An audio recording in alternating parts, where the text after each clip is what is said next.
Hi, Shauna here from DancingRavenStudio.ca. Today I am sharing my acrylic painting of a Bonaparte Seagull done on a 6x6 inch masonite board. To start off with, I am drawing the seagull using transparent raw umber. Notice the registration marks at the edges of the board. I have the same marks on my photo reference. This helps me with the placement of the birds and the rock. Thinning the paint with water helps to keep it moist long enough to allow me to adjust the lines as I am moving along. I am happy with the drawing, and now it is time to do the first layer of painting, the color blocking in stage. I am beginning with the water, working from back to front. The brush I am using is 1.5 centimeters wide, 1/2 inch, throughout the whole of the color blocking in stage to create the broad areas of simple colors. I am keeping the shape simple, not worrying about all the detail, as those will come later.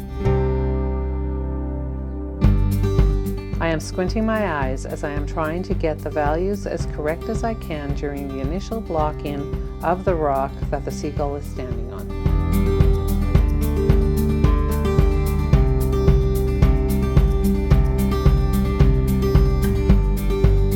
I am looking at how the rock is reflecting on the water. Notice that the value of the reflection on the water is a little lighter than the values on the rock. This seagull is a pretty little bird. It was a beautiful spring day in Yellowknife when I took this photo at Niven Lake. I am squinting my eyes to really see the values, getting the general idea of where the shadows and cast shadows are on the bird.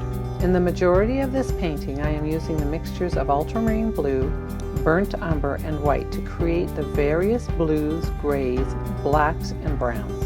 Now I am going back to work on the water. Where is it darker? Where is it lighter?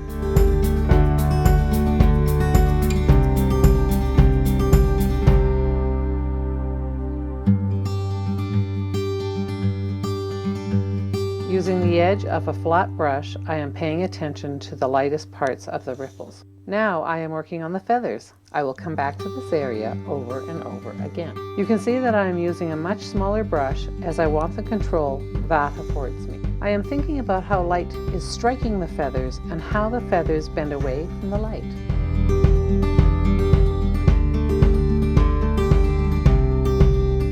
Still tweaking the value, looking.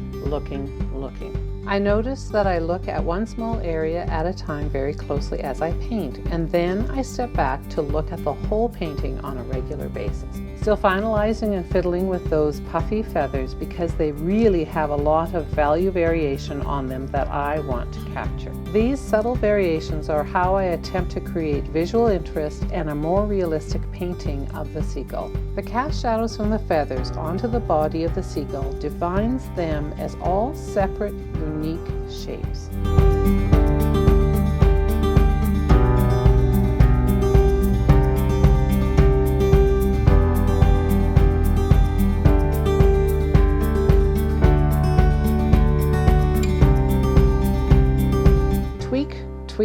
Tweak. Get that shape right.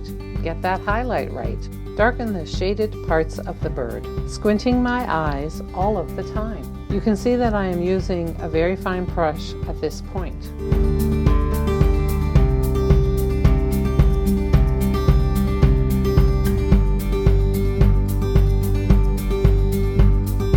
I am cleaning up the edges of the bird with the background color.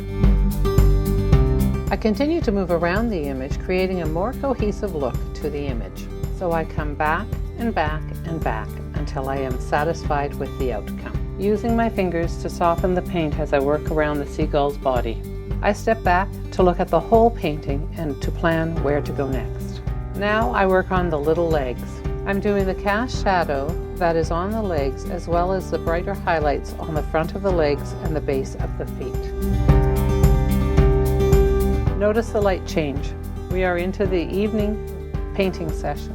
I am really looking forward to the nearly 24 hours of light that we get in the summer. In creating a painting that is true to my reference images, I come back to the puffed up feathers. I am darkening the edges of the feather to make them look like they are turning away from the sun. I am darkening up the cast shadows that the feathers are creating.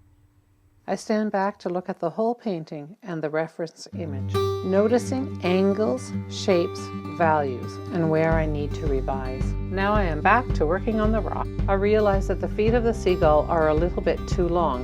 It is a perfect time to correct that.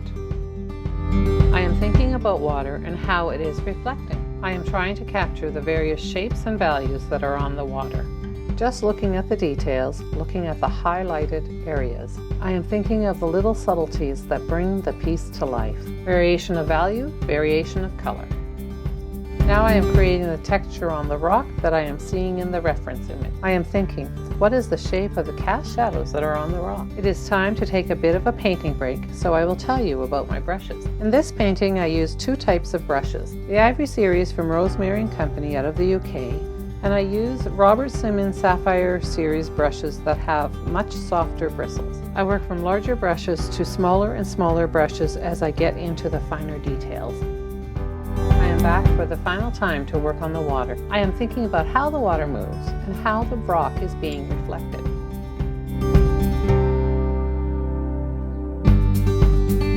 I am finalizing the rocks by correcting those darker shapes.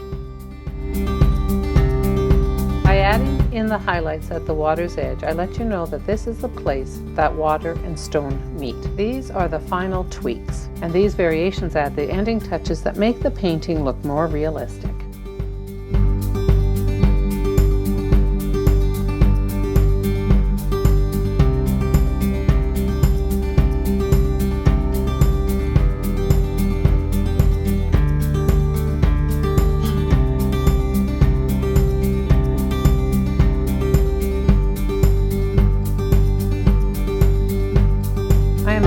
The end of this painting.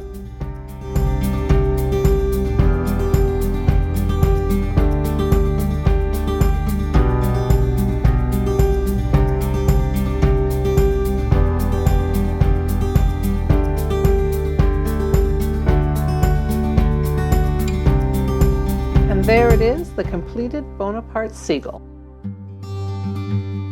If you have any questions, comment below. And if you enjoyed this video, please give it a like, share it with your friends, and subscribe to my channel. And I will see you the next time.